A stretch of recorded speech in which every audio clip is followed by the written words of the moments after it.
Hi everyone, welcome to the Real Estate Tax Tips channel. My name is Cherry Chen, a chartered professional accountant located in Oakville, Ontario, Canada. And I'm on a mission to become the Google map for hardworking Canadians seeking financial freedom. And today's topic is about deducting your automobile expenses as employment expenses. If you are using your vehicle for employment purposes, you may be eligible for this extra deduction called automobile expenses deductions.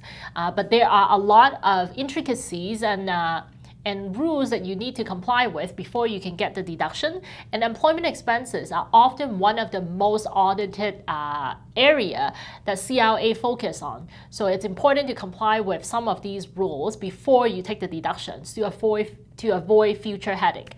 But before I get started, please give us a thumbs up if you like our video or you find our video useful, or hit the subscribe button so then you can stay on the latest tax tips. Now with that, let's get started. So from time to time, a lot of our clients are required to use their vehicle to drive from one place to another for the purpose of earning their employment income. CRA allows individual taxpayers to deduct the automobile expenses, assuming that they meet the qualifying criteria, against their employment income if the taxpayer is required by the employer to use their vehicle for employment purpose.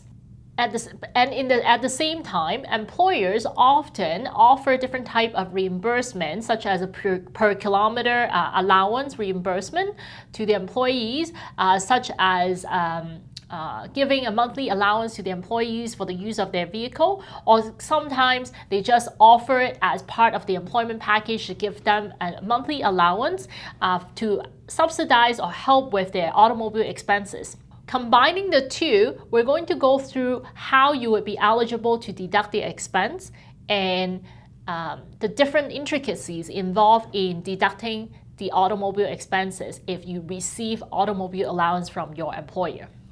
First thing, let's start with the type of car allowance available. There are essentially 4 types of car allowance available. The first one is the reasonable per kilometer allowance that's offered by your employer. So what's considered a reasonable amount of allowance? Well, in 2023, if your employer offers you 68 cents per kilometer for the first 5,000 kilometers that you've driven, or 62 cents per kilometer driven after that, that amount are considered reasonable allowance rate. And when you offer the reasonable rates of allowance by your employer, you're not required to report this reasonable amount of allowance on your personal tax return. You're just getting reimbursed, and this is a reasonable amount that's deemed by CRA.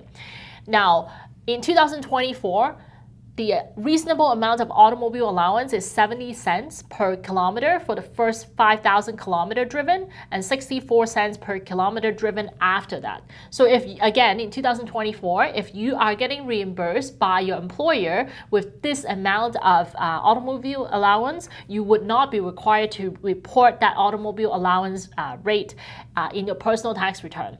Now, the second type of allowance that would be available is that it's a per kilometer allowance, but that is not reasonable. So it's not the same as what we described. It could be way less. If your employer offers you 50 cents per kilometer, 40 cents per kilometer, those would be way less.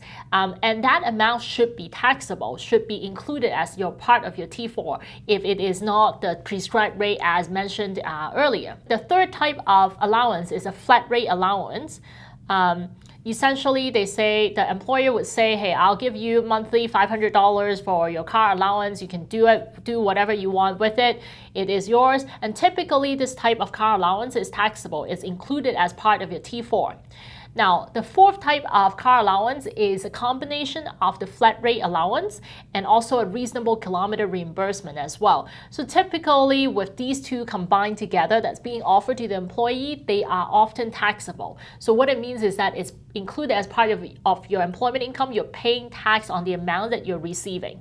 Now, you can deduct automobile as part of your employment expenses. One, you're required by your employment contract to use your vehicle for the purpose of earning your employment income. So it does not have to be in writing. It just has to have an agreement that your employer is the one asking you to use your vehicle for the purpose of earning the employment income. So that's number one. There needs to be a requirement from your employment. Whether it is verbal or in writing, it has to be there. There needs to be an agreement. Now, number 2 is that you need to have this magical form called T2200 form issued by your employer, specifying that you are required to use your vehicle for the purpose of earning the employment income. As you can see, on screen, it's called T2200, Declaration of Conditions of Employment, and it's a form that looks like something like that on screen. Specifically, the employer would need to fill out Section 9 of the form, which asks, do this employee receive or were they entitled to receive a motor vehicle allowance? And it also requires the employer to fill out Section 7 as well. You normally require this employee to travel to locations that were not your place of business or between different locations of your places of business during the course of performing the employment duties. If that is the answer is yes, then you would then be eligible to deduct some of the expenses of traveling. So if you look at Section 9, did this employee receive or were they entitled to receive a motor vehicle allowance? If the answer is yes, then the employer would talk about whether you're receiving a fixed allowance, such as a flat monthly allowance or not, and they will include that amount. And then it would also talk about the per kilometer rate that's being used and the amount that you receive and the amount of the allowance that was included in the employee's T4. Now, the reason why it is so important to distinguish among the 4 types of allowance, if the allowance is included as part of your T4, then it makes the deduction employment automobile expenses deduction very straightforward. But if the amount is not included in part of the T4, then we have to offset the automobile expenses against the amount received as the allowance. And we have to do an offset later on in the tax form. Let's talk about the type of supporting documentation you would need. Well, the type of supporting documentation you need is the T2200, like I mentioned earlier. It is a form that's issued annually by your employers with Section 7 or Section 9 filled out in order for you to receive to be eligible to claim the automobile expenses. You also need something called a logbook. When you drive around for the purpose of earning your employment income, you're required to have a logbook, and that logbook basically documents the days that you are driving around to visit clients and visit vendors and generating leads. All these are deductible mileage that you should be able to claim expenses on, but the only way to calculate it is to keep a logbook to track the mileage that you've driven to earn the employment income. So maybe on day 1 you drive 50 kilometers, day 2 you drive to a different vendor for another 60 kilometers. So over the years, every single day or every other day, every week, you've driven 500 kilometers. And then you sum them all up throughout the years, how much there is a total that you've driven the car and you've used the car for the purpose of earning employment income, then you would then be eligible to use that total divided by the total kilometer driven on the car itself. So let's say if you drive about 5,000 kilometers running around different customer site and vendor site, that's 5,000 kilometers. And then your car alone, you've only driven 20,000 kilometers for the full year. That includes your employment purpose and that includes your personal use purpose, 20,000 for the year. So 5,000 divided by 20,000, essentially 25% of your automobile is being used for employment purpose. And therefore 25% of your automobile expenses, including gas, including electricity charge or gas, maintenance, license and registrations, automobile insurance, other fees such as CA membership, would be tax deductible, prorated based on the employment use percentage. And in our example, it would be 25% of all of those expenses would be deductible. Alternatively, if you purchase your vehicle, you would be eligible to deduct the capital cost allowance, essentially the wear and tear of the car, based on the CLA rate. And CLA allows you to deduct 30% of undeducted portion on an annual basis. So you would be eligible to deduct a portion of your motor vehicle purchase price, essentially against your employment income on an annual basis, on a declining balance basis as well. That is also capped by the employment use percentage of the car as well. Let's say the calculation came up, you would be eligible to deduct $10,000 of your vehicle purchase price this particular year, but the maximum you can truly deduct is 10,000 times 25%, because the 25% is the employment use percentage. So essentially, maximum you can claim is $2,500 against your employment income. It's important to reiterate that you have to keep these documentation, and CLA will ask for them because employment expenses is a highly audited area. So make sure you keep really detailed record. And you also need to keep the logbook as well, like I mentioned earlier. So keep all these records to make sure that you are in compliance with CLA's rules. On the T1 personal tax return, you can claim the automobile expense on the form called T777 employment expense form. You can see on screen that there is the T777 employment expense, a section of it that's related to claiming the automobile vehicle expenses. My example here, let's say you have driven the car for the purpose of earning employment income 2,000 kilometers, and for the full year you've only driven the car for 5,000 kilometers. So essentially in our example, 40% of all the expenses related to the vehicle would be eligible for deduction.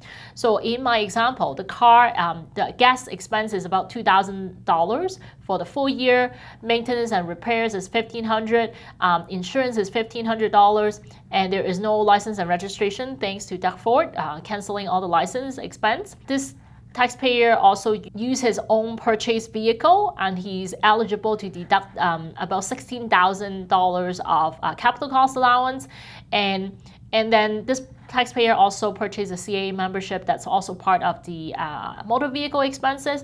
When you add all these expenses all up, about $21,600 essentially incur on the use of motor vehicle expenses. Now, out of that $21,600, you're only eligible to deduct 40% of that $21,600, and therefore you're only eligible to deduct the employment use portion, which is $8,640. So that's how they come up essentially with the amount that you would be eligible to deduct. Now, this is the second part that is also very interesting, which not a lot of people talk about, is the reimbursement that you get from your employer that we touched upon earlier. Now, you would be eligible to deduct the $8,640 against your employment income. But if you receive something from your employer and it is not part of your income, you also have to include that to offset against the $8,640 employment use portion of your motor vehicle expenses. Now, let me explain how that works. Now, let's say you are one of those people who are getting the motor vehicle expenses reimbursement, the allowance, that is reasonable amounts based on whatever CLA says that particular year would be, and you receive a total of $1,400 from your employer, and that $1,400 is not included as your part of your T4 salary income calculation, employment income calculation. What CLA wants you to do is to take that $8,640 employment use automobile expenses, deduct the reimbursement that you've already received, but that's not part of your employment income, and only claim the net amount, because they don't want you double dip. You're claiming the expenses against your employment income, but you're also collecting some reimbursement from your employer.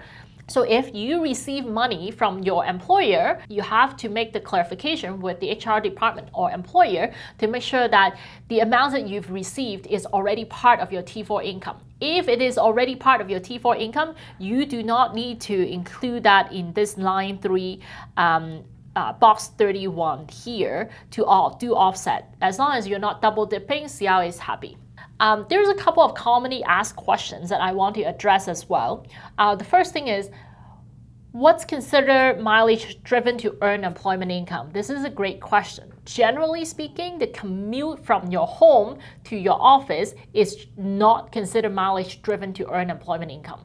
So you drive from your home to your office, and that mileage, typically, they are not considered mileage driven for employment purpose. I know this is contradicting to what regular people are thinking, and I get it. The mileage driven to earn employment income, the definition of it is usually include visiting your client's office to have clients meeting. We have to visit our clients, and this is normally outside of our normal location to work, and that's why we would be eligible to claim it. Visit your employer's other office buildings. So if you have employer back in the days when I was working for the largest grocery store in Canada, their office is in Brampton. The parent company's head office is located in Toronto, so I often have to go to the parent's head office as well to conduct meeting.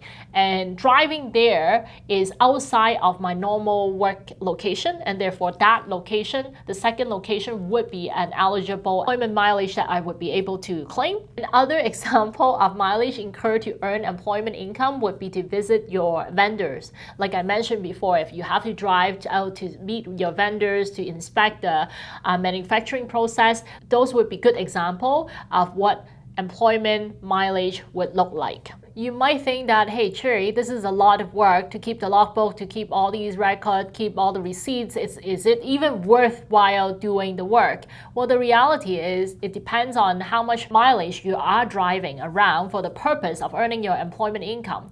More often than not, the reimbursement that you get from your employer may not be big enough to offset, especially for the years that you have a brand new car, you have a larger deduction in those years. If you're running an older car that you've been driving around for 10 plus years, the deduction amount, the deductible amount could be quite small, and it might actually not work in your favor to do all the work. And you might tally it all up and you offset against the reimbursement that you get, it might not be worthwhile. So again, going back to your particular situation, keep the logbook. That's the only way that we would know if it is worthwhile to deduct your employment expense. Until next time, happy Canadian real estate investing!